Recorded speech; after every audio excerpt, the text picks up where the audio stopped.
మన DNA TV, మన రాష్ట్రం, మన ఛానల్. నా పేరు దుంపా దేవర ప్రసాద్ బాబు. నేను 31/3/1980లో BHP కర్మాగారం సెంట్రల్ గవర్నమెంట్ అండర్టేకింగ్లో నేను జాయిన్ అయ్యాను.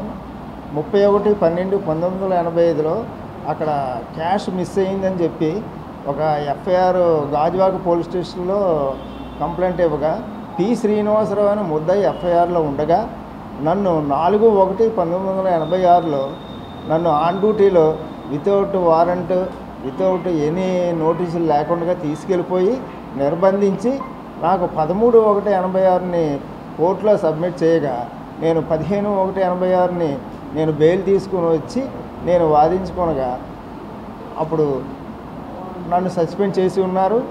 కానీ FIRలో ముద్దాయిని మాత్రం అతను తీసుకెళ్ళి ఏం చేశారో తెలియదు, కానీ నన్ను మాత్రం ముద్దాయిగా నిరూపించారు. అప్పుడు FIRగా నేను కోర్టులో వాదించుకోనగా 16/1/1998లో జిల్లా కోర్టు వారు ఈ కేసు తప్పుడు కేసు ఇతని మీద పెట్టింది, అంచేత ఫ్రెష్ ఇన్వెస్టిగేషన్ చేయండి, ఇతనికి ఏ కేసులో ఏమి సంబంధం లేదని జడ్జిమెంట్ ఇవ్వగా నా ఉద్యోగం నాకు ఇవ్వకుండా అసలైన ముద్దాయిని మాత్రం ఉద్యోగం చేయించుకుంటున్నారు. నాకు అన్యాయం జరిగిందనేసి నేను కోర్టుల చుట్టూ పోలీసుల చుట్టూ అన్నీ తిరగా నాకు న్యాయం చేయనందుకు ఈ మధ్య నాకు వయసు తీరిపోయినందున, నాకు ఉద్యోగ విరమణ వయసు సరిపోయినందున నాకు అన్యాయం జరిగిందని చెప్పేసి నాకు కాంపన్సేషన్ ఇవ్వండి అనేసి సెంట్రల్ గవర్నమెంట్కి, స్టేట్ గవర్నమెంట్కి నేను అప్లై చేసుకోగా శ్రీ నారా లోకేష్ గారు ఒక నివేదిక ఇచ్చారు కమిషనర్ ఆఫ్ పోలీస్ విశాఖపట్నం వారికి, దీని మీద మీరు చర్యలు తీసుకోండి అని. అలాగే నేను National Commission of Scheduled Tribes న్యూఢిల్లీకి పెట్టుకొనగా వాళ్ళు రెఫర్ చేసి ఉన్నారు. కాంపన్సేషన్కి చీఫ్ సెక్రటరీకి లెటర్స్ పంపించి ఉన్నారు. దాని మీద నాకు న్యాయం జరగలేదు కాబట్టి, నాకు ఉద్యోగ విరమణ వయసు దాటిపోయింది కాబట్టి ఎలాగా ఉద్యోగం రాదు, అంచేత నాకు కాంపన్సేషన్ ఇవ్వమని నేను ఈ ప్రభుత్వానికి, ప్రస్తుతం ఉన్న ప్రభుత్వానికి నేను నివేదించుకున్నాను.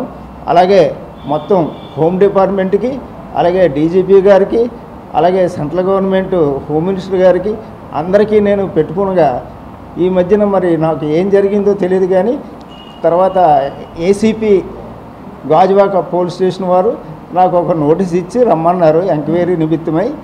అక్కడికి వెళ్ళి ఎంక్వైరీ నేను చెప్పాను. చెప్పిన తర్వాత మీకు నోటీసులు వస్తాయండి అన్నారు. ఎవరెవరో ఫోన్లు చేస్తున్నారు నాకు, ఏమండి మీకు న్యాయం జరిగిందా లేదని. అవునండి, నాకు రెఫర్ చేశారు, రెఫర్ చేసినందుకు నేను స్టేట్మెంట్లు ఇచ్చి ఉన్నాను, కానీ నాకు ఇంతవరకు ఏ న్యాయం జరగట్లేదు. నాకు నా జీవితం అంతా నాశనం అయిపోయింది. ఎంచేతంటే చెయ్యని నేరానికి తప్పుడు కేసు పెట్టి పోలీస్ డిపార్ట్మెంట్ వారి వల్ల నా ఉద్యోగం పోయింది. దానికి నేను సర్వనాశనం అయిపోయాను. అంచేత ఇంక నాకు ఏం చేయాలో తెలియదు. వయసు అయిపోయింది కాబట్టి నాకు కనీసం అన్ని అర్హతలు కోల్పోయి సమాజంలో నష్టపోయాను. జీవితాంతం ఫ్యామిలీతో కూడా నాకు చాలా ఇబ్బంది అయిపోయి ఫ్యామిలీ కూడా విడిపోయాము. ఈ తప్పుడు కేసు వల్లే ఇలాగ మరొకరికి జరుగుతుందో లేదో, కానీ నాకు మాత్రం అన్యాయం జరిగిపోయింది.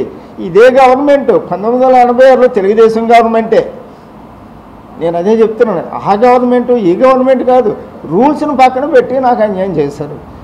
అది మీ పత్రికా పక్షాన నేను మీకు చెప్పేది ఏమిటంటే, ఇలాగా నాకు న్యాయం జరగాలని కోరుకున్నాను. ఇంకా నాకు ఏంటంటే ఒక చావు మాత్రమే ఉంది. ఇది జరగకపోతే అదే అమరావతిలోని నేను చచ్చిపోతాను అని పబ్లిక్ చేయడానికి ఈరోజు పేపర్లో ప్రకటించి న్యాయం చేయమని కోరుకుంటున్నాను. అంతే, అంతకు మించి నేను ఎవరి మీద నిందలు వేయడానికి లేదు, జరిగిపోయింది. కానీ ఎవరు జరిగారంటే ఒక పోలీసులు మాత్రమే నా ఉద్యోగం తీశారు. కోర్టులోకి వెళ్తే కోర్టులో ఫైల్స్ మాయం చేశారు. ఇప్పుడు కమిషనర్ ఆఫీసులో కూడా ఫైల్స్ లేవు. అది రీఇన్వెస్టిగేషన్ చేయమన్నారు. అసలైన దొంగను పట్టుకుంటే అసలైన దొంగను వదిలేసి నాకు న్యాయం చేయకుండా మొత్తం నా జీవితం నాశనం చేశారు.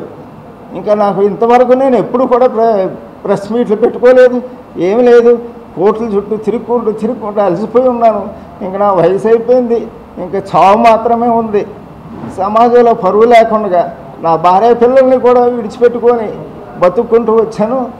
కానీ ఇప్పటికైనా కనీసం, ఎందుకంటే చాలామంది ఉద్యోగాలు ఉండగా నష్టపరిహారాలు ఇస్తున్నారు ప్రభుత్వం. ఇంటెలిజెన్స్ రిపోర్ట్లో కూడా 25 లక్షలు ఇచ్చారు ఒక చీఫ్ సెక్యూరిటీ ఆఫీసర్ ఇంటెలిజెన్స్లోని 2016లో.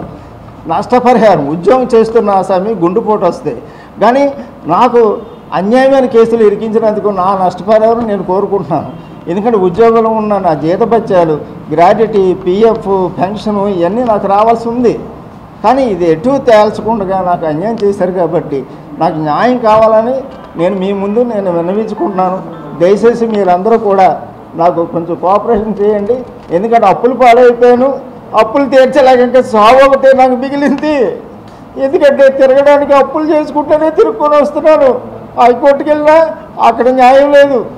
ఏం చేద్దంటే హైకోర్టులో నా ఫైల్ మిస్ చేశారు, అది కూడా ప్రూఫ్స్ ఉన్నాయి, మీకు కావాలంటే మళ్ళీ నేను ఇస్తాను.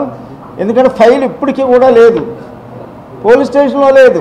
మీరు కూడా వెళ్ళి మీరు అడిగితే చెప్పేస్తారు, ఏ కేసు లేదు, ఏమి లేదు, అది ఎప్పుడో అయిపోయిందా అంటున్నారు. కానీ ఈ మధ్యన నాకు నష్టపరిహారం కావాలి, నాకు నష్టపరిహారం కావాలి అని నేను తిరుగుతున్నాను.